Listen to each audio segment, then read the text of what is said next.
ನಮ್ಮ ಕಲಬುರಗಿಯಿಂದ 15 ಕಿಲೋಮೀಟರ್ ದೂರದಲ್ಲಿರುವಂಥ ಹಿರೇಸೇವಳಗಿ ಶಿವಲಿಂಗೇಶ್ವರ ದೇವಸ್ಥಾನ ನಾನು ಇವತ್ತು ಕರ್ಕೊಂಡು ಬಂದೇನೆ. ಇವತ್ತು ಹೊಲಕ್ಕೆ ಏನಪ್ಪ ಕಾರಣ ಅಂತಂದ್ರೆ ಹೇಳಿದ್ರೆ, ಇವತ್ತು ಇಲ್ಲಿ ಜಾತ್ರಾ ಮಹೋತ್ಸವ ನಡೆದು ಅದರಂಗ ಹಾಗೆ 16ನೇ ಶತಮಾನ ದೇವಸ್ಥಾನ ತೋರಿಸ್ಬೇಕಂತ ಹೇಳ್ಬೇಕಂತ ಇವತ್ತಿನ ಹೋಗಿ ನಾನು ವಿಡಿಯೋ ಮಾಡಿದೆ. ಅಲ್ಲಿ ಮೊದಲು ಭಾಳಷ್ಟು ಸಣ್ಣ ಗುಡಿ ಇತ್ತು ಅಂತ ಇಲ್ಲಿನ ಏನು ಮಾಡಿದ್ರೆ ಹೇಳಿದ್ರೆ, ಅದೇ ರೀತಿ ಹೇಳಿದ್ರೆ ಹಳೆ ಕಾಲದ ಗುಡಿ ಇರ್ತದೆ, ಅದೇ ರೀತಿ ಕೆತ್ತನೆಗಳು ಮಾಡಿಸಿ ಗುಡಿ ನಿರ್ಮಾಣ ಮಾಡ್ಯಾರ. ಶಿವಲಿಂಗೇಶ್ವರ ಯಾರು ಅಂತ ಹೇಳಿದ್ರೆ, ಇವರು ಮೂಲ ಕೊಳ್ಳೂರು ಗ್ರಾಮ ಇರ್ತಾರೆ.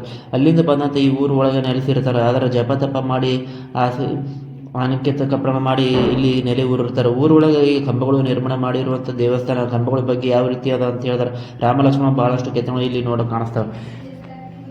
ಇವತ್ತು ರಥೋತ್ಸವ ಇದ್ದಿರೋದಂತೆ ತೋರಿಸಲತ್ತೇನೆ. ಇಂದು ಮೊದಲು ಬಂದು ಶಿವಲಿಂಗೇಶ್ವರ ಜಪ ತಪ ಮಾಡಿ ಆ ಸ್ಥಳ ಆಗಿರ್ತದೆ.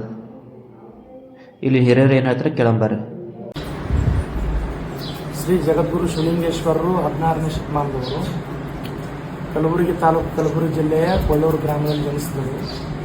ತಂದೆ ಲಿಂಗಬಸವಗೌಡ, ತಾಯಿ ಮಲ್ಲಮ್ಮ. ಅವರಿಗೆ ಕುಷ್ಠರೋಗ ಬಯಲು ಮಾಡ್ಯಾರ. ಮಕ್ಕಳಿಂದ ಮಕ್ಕಳನ್ನ ಕೊಟ್ಟಾರ. ಅನೇಕ ಕಷ್ಟಗಳನ್ನ ಬಂದಂಥವರೆಲ್ಲ ಕಷ್ಟಗಳನ್ನೆಲ್ಲ ದೂರ ಮಾಡಿದ. ಸಾಮಾಜಿಕ ಕ್ರಾಂತಿಯ ಜೊತೆಗೆ ಧರ್ಮದ ಕ್ರಾಂತಿ ಮಾಡಿದ ಶಿವಲಿಂಗೇಶ್ವರ ಆಯಿತು.